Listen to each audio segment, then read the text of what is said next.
Sino dito ang nakinig last Wednesday? The preaching of Pastor Henry. Praise the Lord. Walang masyadong nakinig. So, uulitin ko lang ang tinuro ni Pastor Henry last Wednesday. It speaks about something that you and I have. And the things that you have and the things that I have. Actually, it's not a thing, but it's a person. It is something that God have poured out unto you and to me. At ang pinakamagandang bahagi ng ating pong pagiging anak ng Diyos ay enjoy natin ang fellowship na meron ka at meron ako. At yan po ang tinagap natin sa ating Panginoong Kristo. At yan po yung iniwan niya, no, yung iniwan niyang baon sa iyo at sa akin when He went up to heaven. Sabi niya gano'n, I will give you a helper, I will give you a comforter, I will give you a teacher, I will give you a standby. And that is the, ano yan? Sino yan? Holy Spirit. Now, so this morning, it's my prayer that the Holy Spirit will continue to make manifest yung kapangyarihan na meron siya, na ibinigay niya na sa iyo at para sa akin. Upang patuloy nating makita yung kapangyarihan na ipinagkatiwala ng Diyos sa iyo at sa akin. Kasi sa panahon pong ito, the only thing that is so powerful and so unchangeable is what the Holy Spirit will be reminding to us this morning. Amen. So are you ready to hear the Word of God? Yeah. Amen. Amen. For the last 2 Sunday, Pastor Henry has been sharing to us about having a seeing ear and a seeing eye and a hearing ear. So this is something that we both have. All of us have. Mata na nakakakita at tenga nakakaparinig. Pero ang problema ay kung anong klaseng mensahe ang nais nating tanggapin at kung anong klaseng mensahe ang dapat nating makita. At yan ang nais ng Panginoon na pagtuunan na natin ng pansin upang tayo ay hindi nababahala sa anumang bagyo na dumarating. Actually, our country now is being threatened by so many LPAs. LPAs, low pressure area. Actually, kaalis lang nung bagyo, pero parating pong 4 na low pressure area. So which means we will be experiencing more rains to come. No, in these next days or months to come. So in the natural, things are not going to happen the way we want it to be. Na maging maganda ang panahon, madaling magpatuyo ng mga labada, kundi maraming pag-ulan, maraming pagbaha, maraming mga cancellation ng mga appointment niyo in school, sa mga bata, at marami pa na siyang maghahad lang sa atin o sa inyo o sa mga everyday na gawain natin dahil sa nagbabadyang bagyo. Same thing with our personal life. Now, we do not know what will happen. We do not know or we cannot change the situation na mararanasan natin. Maraming mga LPAs na darating sa buhay ninyo at sa buhay ko. And no one is exempted. But praise be to God, God has given us a seeing eye and a hearing ear. And that is what God wants you now to activate, no, and to manifest. Kumbaga kung nanonood kayo nung tawag dito, yung sa Senate, di ba, pagka sinasabi ng lawyer, I want to manifest ng something na may gusto siyang sabihin o may gusto siyang ibigay linaw, sa umagang ito, ang nais ng Panginoon na mag-manifest sa atin ay ang kapangyarihan ng salita ng Diyos. Amen. At ihanda po natin ang ating mga puso dahil ang topic po natin for this month is about our heart. And the Hebrew word is Lev Mushar. Nung nakaraan, Lev Shama, ngayon naman Lev Mushar. Mushar means discipline. So every time we hear the word discipline, iba kasi pumapasok sa atin. Papagalitan ka, papaluin ka, sesermonan ka, paparusahan ka. That is the normal thing that when we hear the word discipline, ito agad yung pumapasok sa atin, tama? At kapag kaya na narin, ayan ang alam mong darating sa'yo, matatakot ka na. Especially kapag ka ang nanay mo o ang tatay mo magdidisiplina sa'yo. Tama po? In the natural. Even as parents, when we discipline our children, it's very hard for us to do these things. And yet, we have to do it. We have to apply it. We have to, gawin natin. O impose. Because we want them to go in the way that they should go na hindi sila mapapariwara. So in the past 7 months of how God is dealing with our heart, nakita ko dito na unti-unti niyang binabago yung ating pananaw. Hindi lamang tayo dapat magkaroon ng seeing eye and a hearing ear, but more so that our heart is not only having a heart of wisdom, a heart of understanding, a grateful heart, a thankful heart, a teachable heart, a listening heart, but most especially, our heart should have a heart of discipline. Leb Mushar. Sa Proverbs chapter 23, verse 12, I'll be reading in the Message. Sabi po doon, can we go there? Give yourselves to discipline, instruction, open your ears to tested knowledge. So yan po yung sabi nung nagsulat ng Proverbs. Give yourselves to discipline, instruction. Open your ears to tested knowledge. So madali pong makinig, pero mahirap po ang sumunod. Tama ba yan? Pwede natin mapakinggan sa ating tenga, sa kaliwang tenga at lalabas sa kanang tenga, pero hindi mo naintindihan. Ganon din po ang dapat na ginagawa natin sa ating puso. Kapag naririnig natin ang salita ng Diyos, kapag sinasabi sa atin ang salita ng Diyos, kapag pinagdidiinan sa atin ang salita ng Diyos, bigyan natin ito ng importansya. Bigyan natin ito ng halaga. Dahil ang sabi pong ganon, na nagsulat nito, give yourselves to discipline instruction, open your ears to tested knowledge. Now, ano ba ang ibig sabihin ng a disciplined heart? No? Leb Mushar. Mushar is a Hebrew word for discipline. Okay? At ang sabi po doon, it is a Jewish spiritual and ethical practice focused on personal character, development, self-improvement, and balancing inner soul straight. It is a Hebrew word that translates to moral instruction, discipline, or correction. So the word itself, it speaks about yung something that you have to do in your heart. Not only the content of your heart or the status of your heart, but it will also apply on who you are. Kaya nga po, di ba sabi po ganon, out of the abundance of your heart, your mouth speaks. So kung ano yung laman ng puso mo, yun ang lumalabas sa iyong bibig.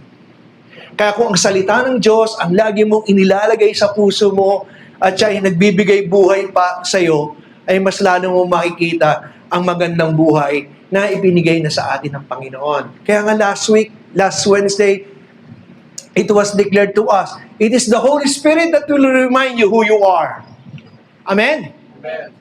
At dahil meron ka ng banal na Espiritu Santo, kayang-kaya mong makita kung sino ka at kung sino ang tunay na pagkatao mo. Kaya nga last year, di ba, pinagtuunan natin yung fruit of the Holy Spirit.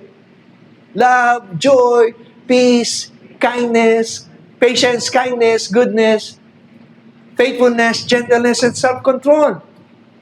Because ito po yung bunga ito po yung bunga ng banal na Espiritu na dapat na araw-araw nagmamanifest sa'yo at sa akin. And only if your heart is so disciplined, no, to receive instruction, a seeing eye and a hearing ear. Na ito yung pinapakita ng Lord. Ito yung narinig ko sa Lord. Ito yung dapat na nakalagak sa aking puso. Upang ito yung magkaroon ng bunga at kapahayagan kung sino sa Kristo sa buhay ng bawat isa sa atin. So, discipline, no, may stages po yan. So, babasahin ko. A heart that is receptive to instruction and correction. Receptive to moral instruction and character refinement. So, yung mushar, no, the Hebrew word mushar, meron pong tatlong bagay na dapat makita sa atin. Number one, maidot. It speaks about your soul. No, the inner character that attributes patience, anger, generosity, and humility. Yung puso po natin, kahit hindi nakikita ng tao, pagka lumabas ang laman ng puso mo ay galit, lalabas yan sa bibig mo. Tama ba? Automatic. Pag galit ka, lumalabas sa bibig. Ano ba yan? Bakit naman ganyan yan? Ang tigas sa ulo mo. Hello? Amen? Di ba? That is the soul of your heart. Maidot, the Hebrew word. Ito po yung inner character attributes ng puso mo kapag walang disiplina. Madali kang ano ba sa Tagalog ng patient? Madali kang maubusan ng pasensya, magalit, no? Meron din yung puso mo na ikaw ay generous and humility na alam mo na kaya mong pigilan, no? Yung puso mo, kahit galit na galit ka, okay ka lang, chill. Ano yan? Mahinahon. Okay. The second stage is hergesh, which means sensitivity. A stage of practice where a person pays close attention to their inner emotion and spiritual life. Ito na yung bagay na, dapat ba ako magalit? No? Galit ka, pero dahil you have a disciplined heart, you have a lev mushar, a listening heart, a seeing eye, and a hearing ear, instead na magalit ka, alam mo na meron kang fruit of the Holy Spirit. Ano yung number one na fruit of the Holy Spirit? Love. Tapos ano sabihin? Joy. Ano pa? Peace. Patience. Kumbaga, bago ka umabot doon sa pagiging sensitive ka sa hindi magandang nangyayari sa'yo, dahil yun ang pumasok sa puso mo, gagamitin mo ngayon yung natututunan mo sa sinasabi ng salita ng Diyos. Not only to have a seeing eye and a hearing ear, but a heart that is so willing, no, to do things doon sa narinig mo. Have a disciplined heart. Amen. It is the stage of practice where a person pay close attention to their inner emotion and spiritual life. Mangingibabaw ba ang emosyon ko o nararamdaman ko o mangingibabaw ba ang espiritu na meron ako? Amen. So, ganun lang pala kasimple, no? Kaya nga sabi dun sa before you click? Think before you click. Kasi once na na-click mo na yan at na-post mo na yan, hindi mo na mababawi. Kahit ma-delete mo yan, may mga tao na screen save ka agad. Lalo na yung mga bagay na nasabi mo na, hindi mo na kayang bawiin yun. Tama po ba? Pero yung bagay na pwede mong baguhin, no? Bago mong masabi, ay yun yung bagay na meron ka na ipinagkaloob sa atin ng Panginoon. A disciplined heart. A heart that is undivided. Kaya nga sabi nung kanta, yung papasukin mo ang salita mo sa akin, buhay, upang ako ay hindi magkasala. Yan po yung awitin ni David. And the third stage is kibush. So, maidot, hergesh, kibush. It is conquering or you're willing. Yung sinasabi ni Pablo, you are more than conqueror in Christ Jesus. Pwede mong i-declare yan. Hindi lamang yan binanggit para maging verse, kundi sinulat yan para magkaroon ng kapahayagan, manifestation sa buhay ng bawat isa sa atin. Kibush means it is a practical stage of using willpower and discipline to reshape those behavioral responses towards healthy idea. So the more you hear the Word of God, the more you are more receptive to what the Word of God is telling unto you, the more you become just like Him. Di ba napag-aralan po natin doon sa senior last Wednesday? Who knows the mind of Christ? Di ba naalala niya? Yung binanggit ni Pastor Henry.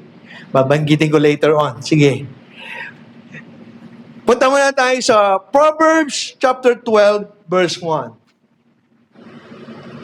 The NIV translation. Okay. Sino dito ang gustong nadidisiplin? Taas ang kamay. Sino dito ang ayaw ng disiplina? Taas ang kamay. Let's all be honest. Ayoko talaga madidisiplin. Kasi masakit. Pero sabi po ng Proverbs, at itong sinulat, whoever loves discipline, loves knowledge. Parang hirap, ano? Huwag po natin kasing tingnan yung word discipline the way the world is, the way the world is give meanings to it. Okay? Kasi yung alam po nating disiplina, in the natural, napapalo, nasisermonan, ano ba? Ang tawag doon sa mga kabataan, pag grounded. Okay? Ano ba? Napapagalitan. Lahat ng bagay na hindi maganda. Pero sabi po ng salita ng Diyos, whoever loves discipline, loves knowledge. So kung ikaw pala yung napapagalitan, nadadagdagan pala ang iyong kaalaman. Paano yung pastor? Ang katakot-takot na nga ng murang inabot ko sa nanay ko, ano pa bang klaseng knowledge ang matatagpuan ko sa mga ganong mga salita na tinanggap ko? Lalo ka magagalit, di ba? Pero that is not the kind of discipline that God wants you to have.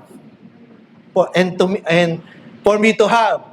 Ang sinasabi ditong disiplina ay ang disiplina na nagmumula sa Diyos. Ang disiplina na magpapabago ng iyong buhay at pananaw sa buhay. Kaya nga importante na yung mga bagay na ipinapakita sa atin ng Diyos, having a seeing eye, at ang mga bagay na narinig natin, having a hearing ear, is not only passing by through our seeing and through our hearing, but more so to our heart that is so willing to be disciplined.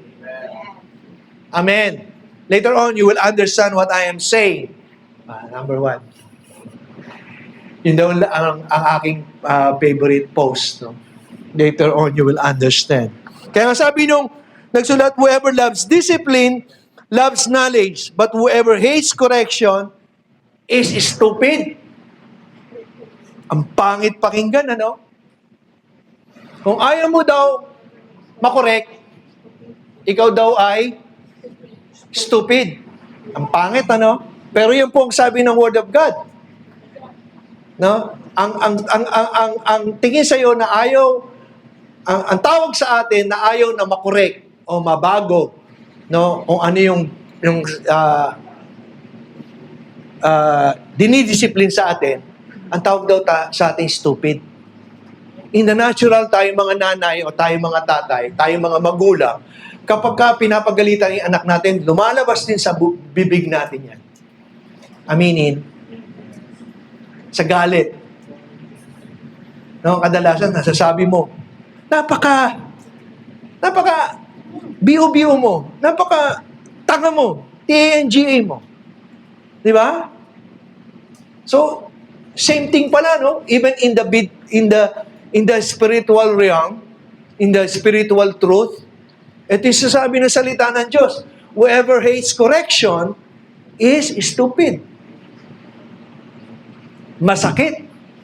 Pero ito po ang katotohanan na nais ng Panginoon matutunan natin so that every time that our hearts no, respond to a certain situation, circumstances, o problem, or situation ng buhay mo, alam mo kung paano mag-respond. Kaya maganda nga na, di ba, every time na merong mga bagay na nagaganap sa buhay mo, ang unang mong iniisip, ang unang lalabas sa bibig mo, ang unang mangyayari, i-apply mo, is the fruit of the Holy Spirit. Kaya nga tayong mga natutunan ng mga bagay nito. Di ba, ang dami nating natutunan, just like one brother, no? Wala po siya ngayon, sumundo sa airport, si Kuya Boyet, sabi niya gano'n, nasa pila siya, sisingitan siya ng kapwa niya, senior citizen. Senior citizen siya, pero may mas senior pa pala. Super senior yan. Ha? Super senior. Super senior? Di ba? At pinangangalandakan niya ang kanyang karapatan. So your first reaction is magalit. Di ba? Magalit. Pwede kang makapagsabi ng hindi maganda. Pero because you have a disciplined heart, and because you know the fruit of the Holy Spirit is love, joy, peace, patience, kindness, goodness, faithfulness, gentleness, self-control. Alam mo ang magiging response mo. Alam mo ang pwedeng dapat mong gawin para hindi ikaw ay magbukang estupido. Kasi kapag ka nalaman niya ikaw ay pastor, o ikaw ay isang Kristiyano, at nakita niya ang ganun mong pag-uugali, ano ang pinagkaiba mo sa mundo? Pare-pareho lamang. Pero dahil ito tinuturo sa atin ng Panginoon, this month of August, having a lev mushar, a disciplined heart, a heart that is so willing to do and to obey, or to have manifestation ng goodness ng ating Panginoon sa buhay ng bawat isa natin. So let's go in Hebrews chapter 12.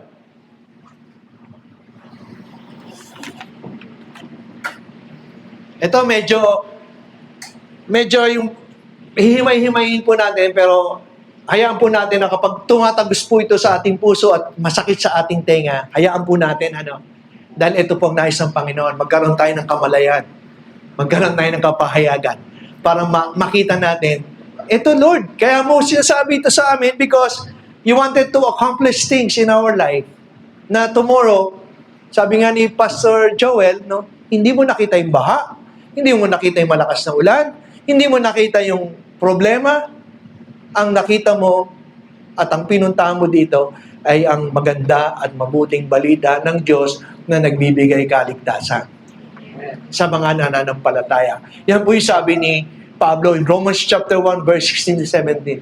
I am not ashamed of the gospel of our Lord Jesus Christ because it has a power that saved me to those who believe.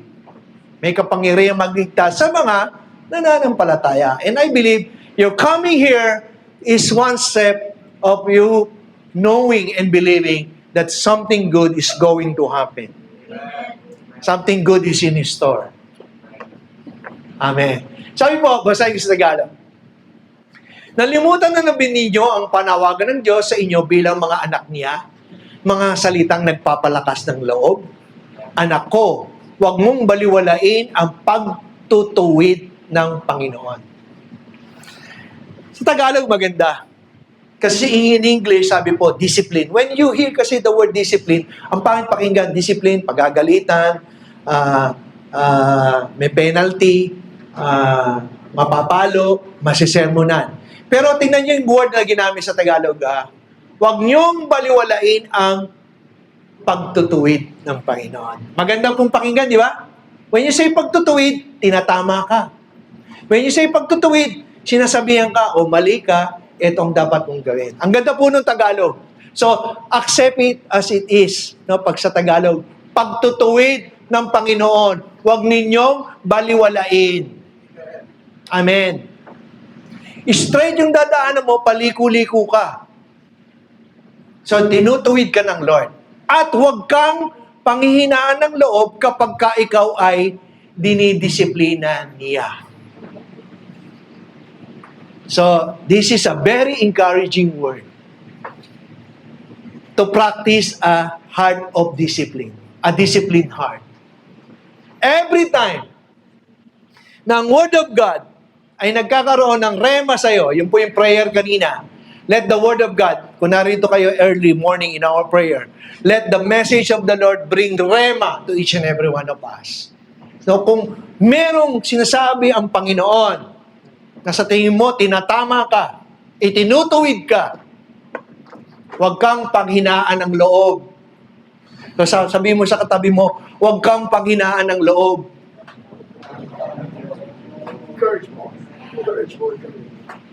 Kasi it is for your own good. Parents, when you discipline your children, you discipline them because you want them to have a good life. You wanted them to have a good way of doing things. Tama? Hindi mo sinabi sa anak mo na, sample, ikaw Mark, masyado kang mabait. Magnakaw ka. Ganun mo ba dinidisiplina ang anak mo? Uminom ka. Para malutas yung problema mo, uminom ka. Magsugal ka. Ano yan? Magwalwal ka. You never say that to a person that you wanted to have a good life. You always tell him what is good and the perfect will of God.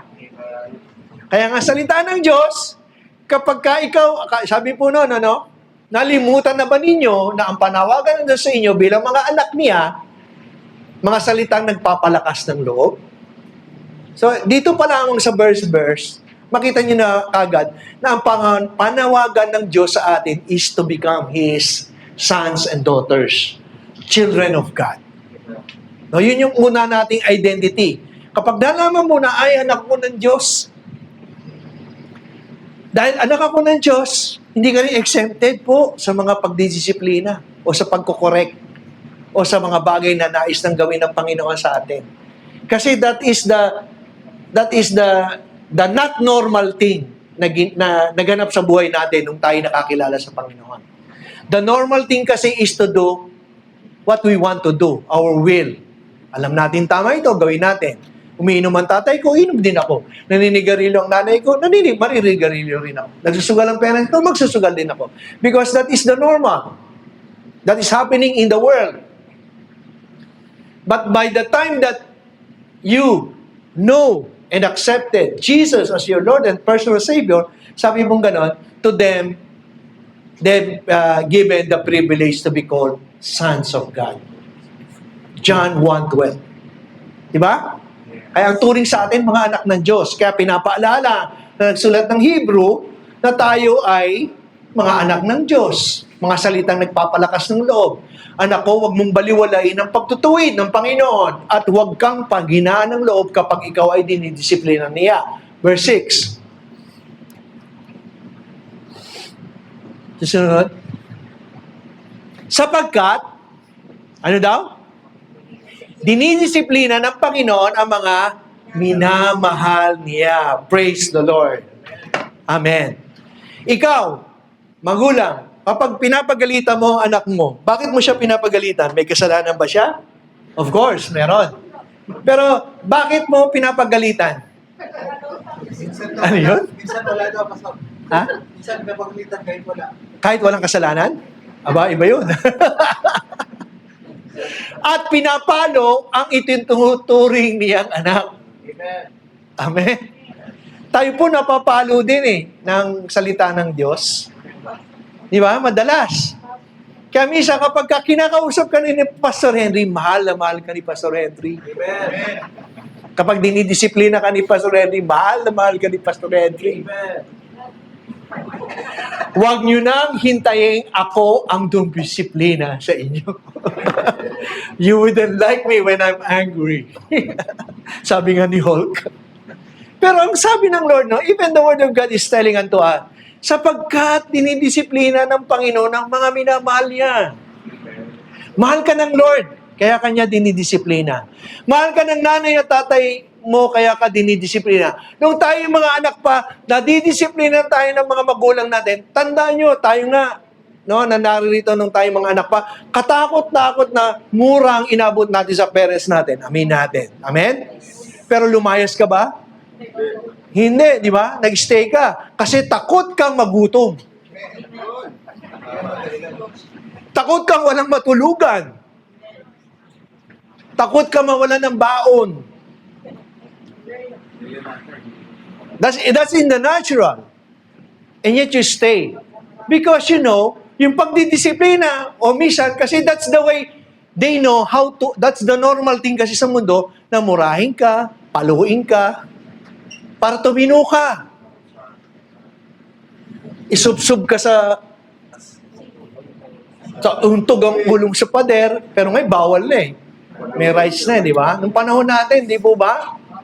Paluludin ka sa asin, paluludin ka sa munggo. Sisilid sa Ano ba? Sisilid sa Sisilid ang dami mong naranasan, Mark. Sisilid sa sako. Kailangan sanga ng... And yet, Taling sa langgaman. ano yan? Taling sa langgaman.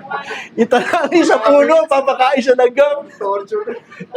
Nakita, even in the natural, you see how things are being applied the way discipline is. Okay? Minsan yung discipline na yon, sa tingin natin, talaga namang nakaka-torture, para bang ang pangit tignan. Pero ang salita po ng Diyos, it doesn't involve physicality. It involves the condition of your heart. A heart that is so teachable, a heart that is so willing, to receive, to be corrected. Kaya nga, ang topic talaga natin, not only to have a seeing eye and a hearing ear, but also a heart that is so willing na maturuan, na madisiplina. Kaya nga sabi po doon, pinapalo ang tinturing niyang anak. Ang pagpapalo po ng Panginoon natin sa ating kapanahunan ay sa pamamagitan ng mga salita niya. Kaya nga sabi, ang salita daw ng Diyos ay parang tabak na may dalawang talim para hiwain ang iyong kaluluwa at ang iyong espiritu. Alam niyo, mas masakit po talaga yung salita kaysa yung mapalo eh. Tama po ha? Pero yun po, kaya minsan sa mga magulang, mahirap po talagang sabihin nyo, pero kailangan para matuto. Amen. Minsan ayaw na yung magsabi ng ganon, kaya lang kailangan nyo sabihin para matuto. Kasi hindi mo na maiumpog yung ulo niya sa pader. Meron na ngayong mga rights. Di ba? Tatawagin ng DSWD, kaya pagagalita mo. Kaya lang minsan, pagka lumalabas ang bibig po natin, ay hindi punong-puno ng mga bagay na pinag-aralan natin, yung Hergesh, Maidot, and Kibush, pangit yung lalabas sa bibig natin. Pero kung puno-puno ka ng salita ng Diyos, alam mo, ang salita ng Diyos at ang bunga ng banal na Espiritu na meron ka, love, joy, peace, patience, kindness, goodness. Yun ang masasabi mo. Kahit mataas yung boses mo. Pambihira ang bata, love na love kita. Verse 7. Tisin ninyo. Ang ganda na sa Tagalog. Tisin ninyo ang lahat ng hirap tulad sa pagtutuwid ng isang ama. Dahil ito'y nagpapakilalang kayo'y tinanggap ng Diyos. Tandaan mo at tandaan ko, one time in our life, ang tigas ng ulo natin. Meron ba dito mabait? Mula nung pagkabata?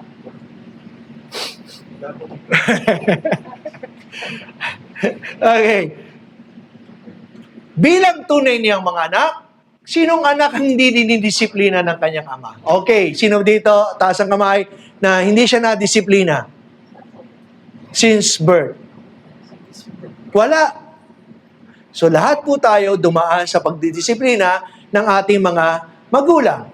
Same thing on how God is disciplining us. Tama ba yung English ko? Same thing na ang salita ng Diyos ay nagbibigay sa atin ng kapahayagan upang mabago ang ating pag-iisip. Yan po pumapasok yung, ay mali ako, repentance, pagsisisi. Yun po yung change of mind, metanoia. Ibig sabihin, nagbabago yung pananaw mo sa buhay dahil yung salita ng Diyos, binabago ka. At dahil nababago ka, nadidisiplina ang iyong puso.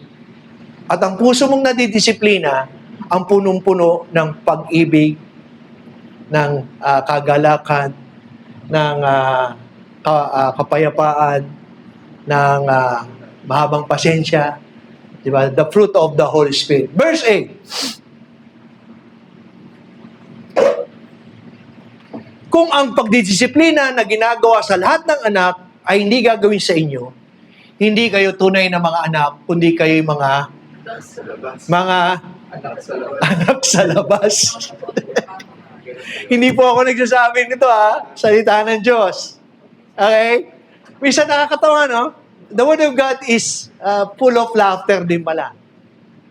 In the Tagalog version. Kaya ako pinili yan. Para matawa po tayo. Makita natin, yung pala, no?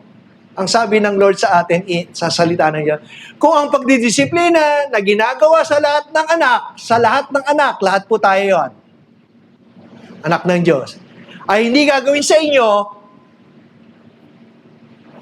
hindi kayo tunay na mga anak, kundi kayo mga bastardo, mga anak sa labas. Meron ba dito na nasa labas at wala dito sa loob at hindi pinapapasok? Di ba lahat tayo nandito? Amen. So tandaan ninyo, if there are things that God is saying unto you, your leaders, your cell group, your cell leaders, para po sa ikabubuti natin yan. Amen. Amen. Verse 9. Hindi ba't dinidisiplina tayo ng ating mga magulang? Ayan na tayo. Dahil diyan ay ginagalang natin sila. Amen? Kinikilala pa rin natin silang tatay, nanay, kahit lasinggero.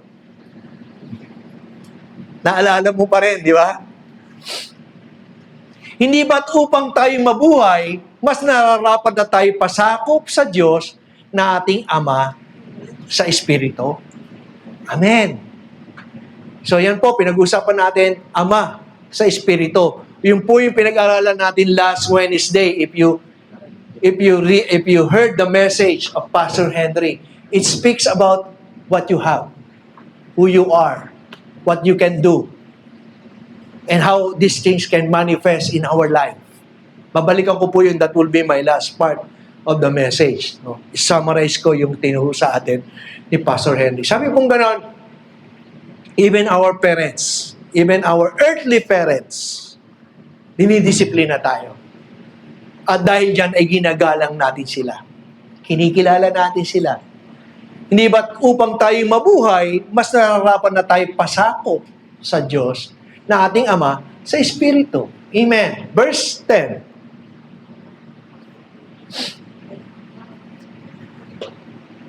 Sa loob ng maikling panahon, dinidisiplina tayo ng ating mga magulang para sa ating ikasasama, ikapapahamak. Ano sabi? Ang sabi ng Word of God? Dinidisiplina tayo ng ating mga magulang para sa ating ikabubuti. Amen. Gayon paman. Ito po, ang maganda po dito, yung word na ginagamit po ng Word of God. Magulang, dinidisiplina ka. No? Pag it's either physical or verbal. Pero look at the Word of God on how you discipline you. Ang sabi po doon, ganun din naman. Ano sabi? Itinutuwid. I like the word na ginamit po dito. Itinutuwid. Mas maganda siyang pakinggan na sinesermonan tayo ng Diyos. Pinapalo tayo ng Diyos. Ano sabi? Itinutuwid tayo ng Diyos. When you say itinutuwid, inaayos ka.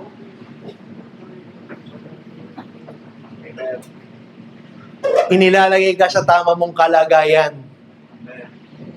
Hindi ka ipinapahamak, kundi itinutuwid tayo ng Diyos para daw saan?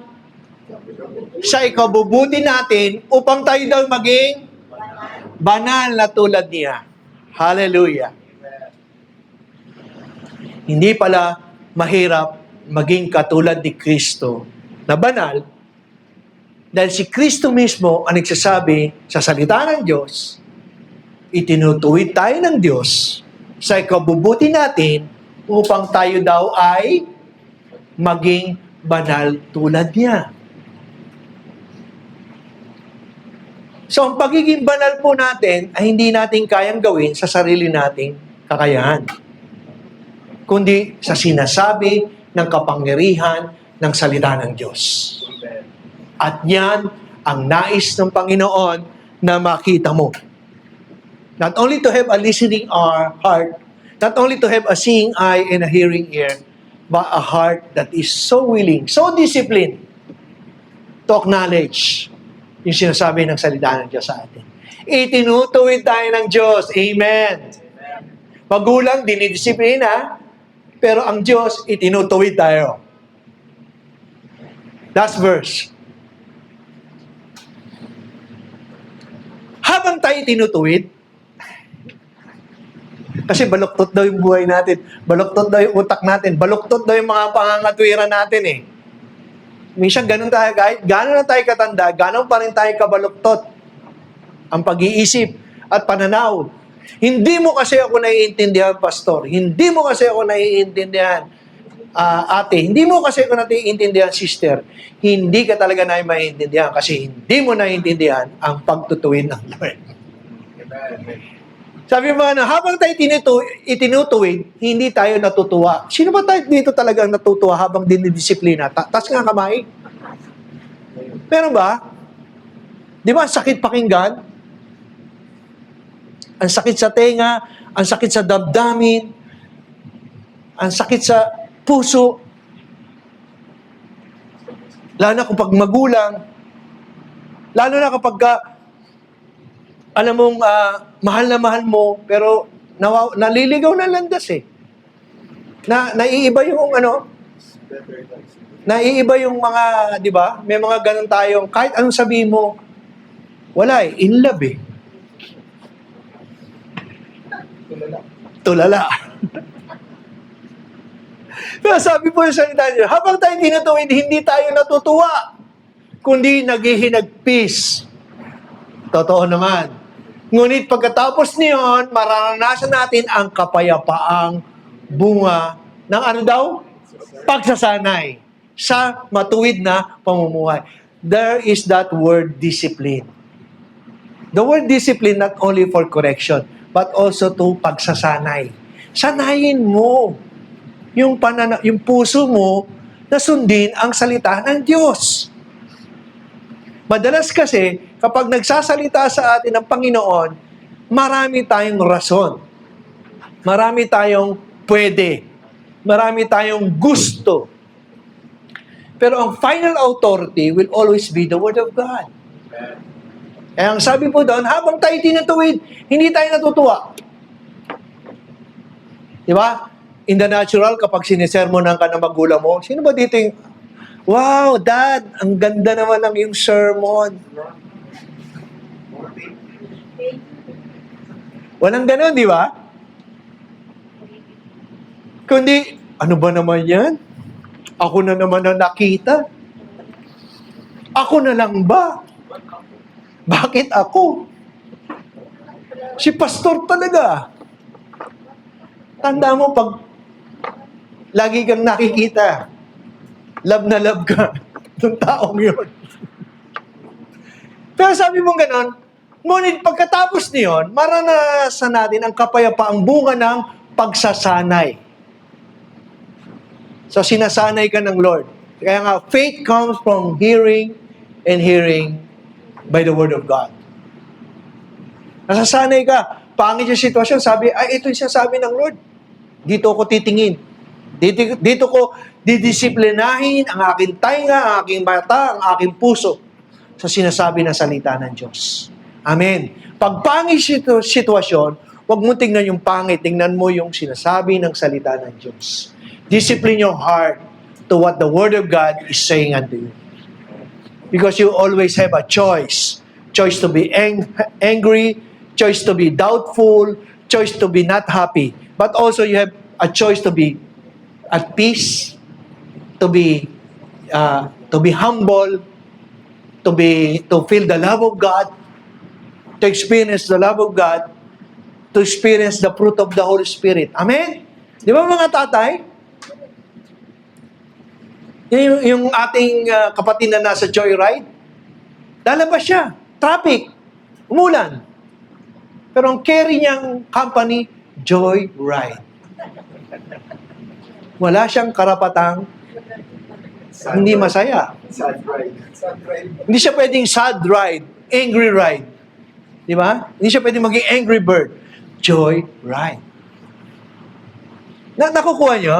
Yes. Di ba, minsan nakakatawa, pero yun po yung katotohanan.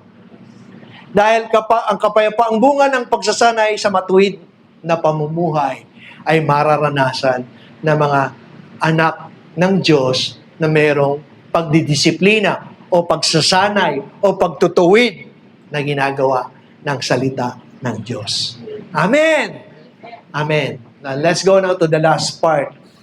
1 Corinthians chapter 2. I'll be reading the message. Wow! Pwede bang disiplinahin natin yung ating mata at hindi ko makita? Pwedeng paikli-ikliin. Hindi. Okay. Gagamitan natin ang pinagbabawal na technique. Gagamit ako ng Bible.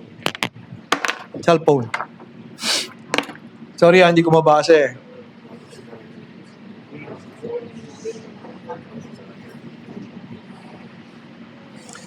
First Corinthians chapter 2.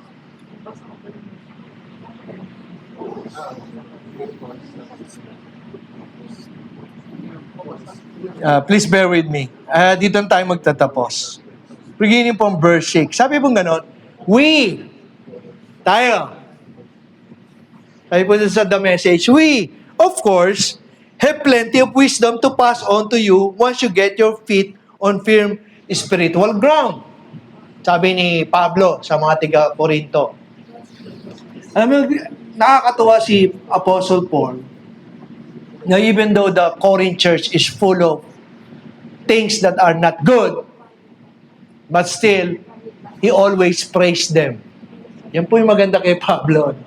Ang pangit ng Corinthian church, ang daming mga palpa, ang daming mayayabang, ang daming mga problema, may mga nagkakasala, di ba? May mga, yung ang very, tawag dito, pinakapangit, di ba? Yung anak, nagkaroon ng relasyon sa asawa ng tatay niya.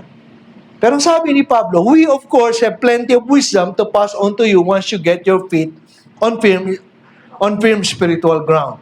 But it's not popular wisdom.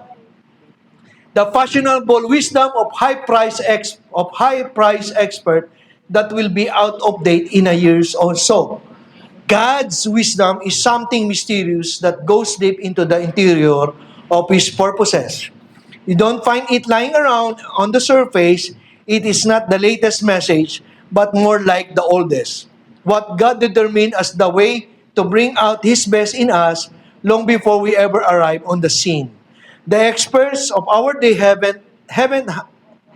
not a clue about what this eternal plan is.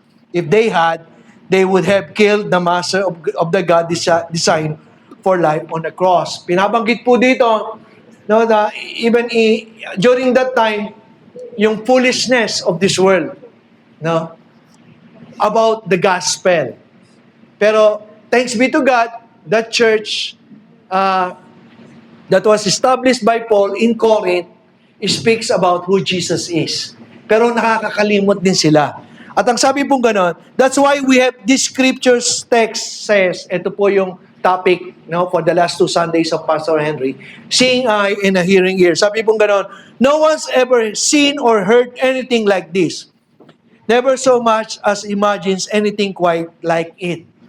What God has arranged for those who love Him, but you have seen and heard it because God by His Spirit has brought it all out into the open before you. And this is what we are enjoying, even in our time. Even during that time, more so in our time. Ang sabi pong ganon, what God has arranged for those who love Him, na mahal ng Diyos, ito yung ginawa ng Diyos, but you have seen and heard it because God by His Spirit, has brought it all out into the open before you. So the Holy Spirit is keep on reminding you of who you are. Keep on reminding you of what you have. Keep on reminding you of what Jesus has done on the cross 2,000 years ago. Kaya nga inawit natin daw, di ba? Kung ang biyaya, ang love daw ng Lord ay katulad ng ocean, ay ang sarap malunod. Ang love ng Lord daw ay parang ocean, magtampisaw ka doon, yung biyaya ng Lord, ang sarap malunod. We will be sinking, sabi nga nung inawit namin. Let's go on. The Spirit, not content to flit around on the surface, dives into the depths of God and brings out what God's plan all along. Ito po yung sinasabi ng Banal na Espiritu. May plano ang Diyos nung siya'y nakilala mo. At dahil ang plano ng Diyos sa iyo ay para sa iyong kabubuti, hindi para sa iyong kasasama, ang plano ng Diyos na yon ang nagsasabi sa iyo ng Banal na Espiritu ang lagi nagpapaalala sa atin.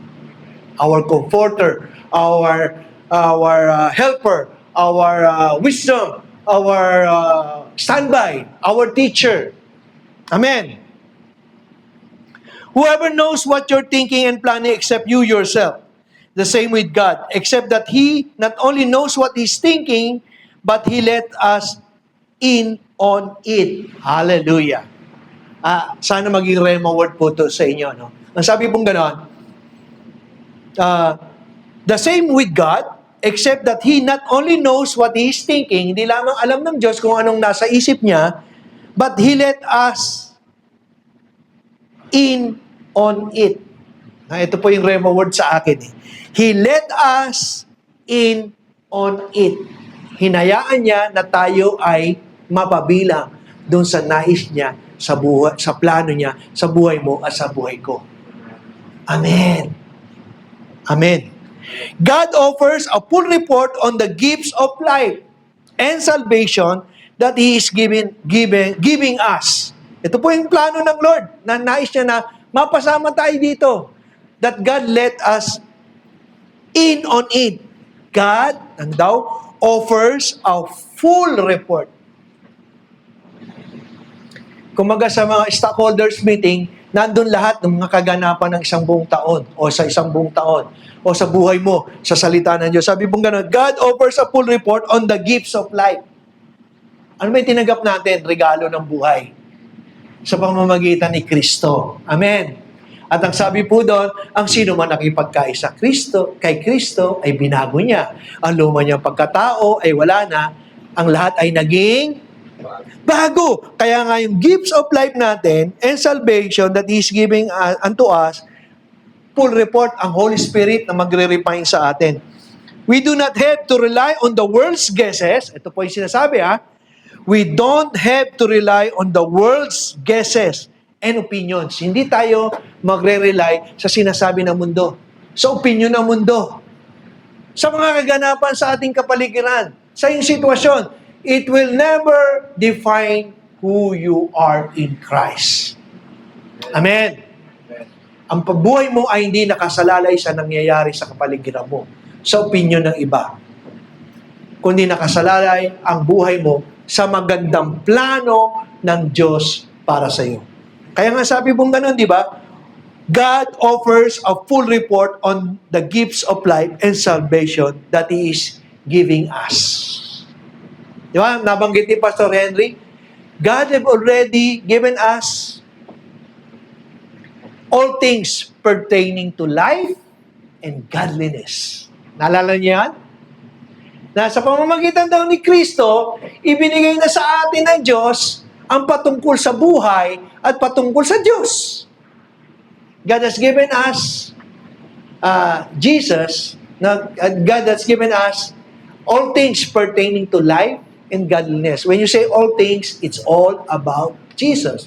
If you want to have all things in life, have Jesus in your life. Amen. And amen. And amen. Sabi doon, we don't have to rely on world's guesses and opinions. We didn't learn this by reading books or going to school. We learn it from God. Amen. Yung natututunan po natin sa buhay natin, sa school, sa experience, it's a good thing that we experience all these things. This is an added knowledge, experience. But the best experience or wisdom that we can have is not the things that we learn from school, sabi pong ganon, or learn it, but we learn it from God. Sabi po dito, tingnan nyo, if you have your Bible, who taught us person to person through Jesus. Nakita niyo yan? Tingnan niyo po, ang ganda, sayang hindi po natin maaano doon. Sabi po dito, we didn't learn this by reading books or going to school. We learned it from God, who taught us, tinuruan daw tayo, person to person through Jesus. So that's how intimate our God is through the Holy Spirit. Amen. Ang Diyos po natin ay personal. Kilala ka niya. Sabi mo nga, even in your mother's womb, kilala ka niya. Sabi pa nga ni Jesus, even the numbers of your hairs, alam niya. Kaya alam ng Diyos kung ilang patutubo sa buhok mo at hindi natutubo. And we're passing it on to you in the same personal way. The unspiritual self, yung dating ikaw, just as it is by nature, can receive gifts of God's Spirit. Okay? There's no capacity for them. This seems like so much silliness. Yung kamatayan kasi ni Kristo sa mundo, parang foolish things. Bakit magpapakamatay yung Kristo na yan para sa akin? Pero ito ay the wisest things na ginawa ng Diyos para sa iyo at para sa akin. Foolish things to, pero ito ay para sa iyo at para sa akin. And it's the godly wisdom that God given to the mankind. Bakit siya magpapakamatay? Di ba parang kahangalan na magpakamatay? Pero ito ay kabutihan at kabubuti ng mga taong pinagkalooban ng Diyos ng buhay ni Kristo. Amen? Kaya sabi po gano'n, this seems like so much silliness. Spirit can be known only by Spirit, for God's Spirit and our Spirit in open communion. Okay? Sabi po, the spirituality alive, we have access to everything God's Spirit is doing and can be judged by unspiritual critics. Isaiah's question, is there anyone around who knows God's spirits? Anyone who knows what He is doing? Has been answered. Christ knows and we have Christ's spirits. Punta natin yung NIV, yung last verse na yan. Verse 16, I guess. Verse, tama. And we will end up in this verse. Yeah. We, sino daw? Tayo. We do, however, speak a message of wisdom among the mature, but not the wisdom of this age or of the rulers of this age who are coming to nothing. Ay, wait. 16 pala, sorry. Tapusin na natin. Gusto mo pang ulitin ko hanggang matapos. Yan. Punta mo tayo sa verse 14. Sorry. Then, we will end up in verse 16. The person without the Spirit does not accept the things that comes from the Spirit of God. Praise be to God, I believe all of us have the Holy Spirit. Pinag-aaralan natin for so many years about the Holy Spirit and the fruit of the Holy Spirit. Amen? So we are operating on what the Spirit of God is saying unto us. That's why we have our prayer and praise. We pray not of our own flesh, but we pray on what the Spirit of God is saying unto us. Kaya nga every time we pray in the Spirit. We pray what the Spirit of God is telling unto us. Kaya nga sabi mo nga, the person without the Spirit does not accept the things that comes from the Spirit of God, but considers them foolishness. And cannot understand them because they are discerned only through the Spirit. Verse 15. The person with the Spirit makes judgment about all things, but such a person is not subject to merely human judgment. And then verse 16, sabi po doon ni Isaiah, for who knows the mind of the Lord so as to instruct him? But we have, ano daw? Ito, sana ay maging rema rin po sa atin. But, we have the mind of Christ. Amen.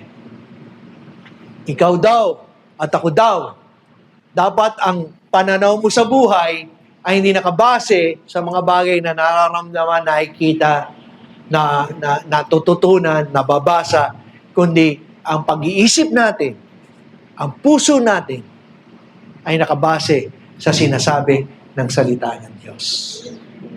Kaya dapat meron kang leb mushar, a disciplined heart. Not only to have a seeing eye and a hearing ear, but a heart that is so willing to follow Christ through His Word. Amen and Amen. Tumayo po tayong lahat.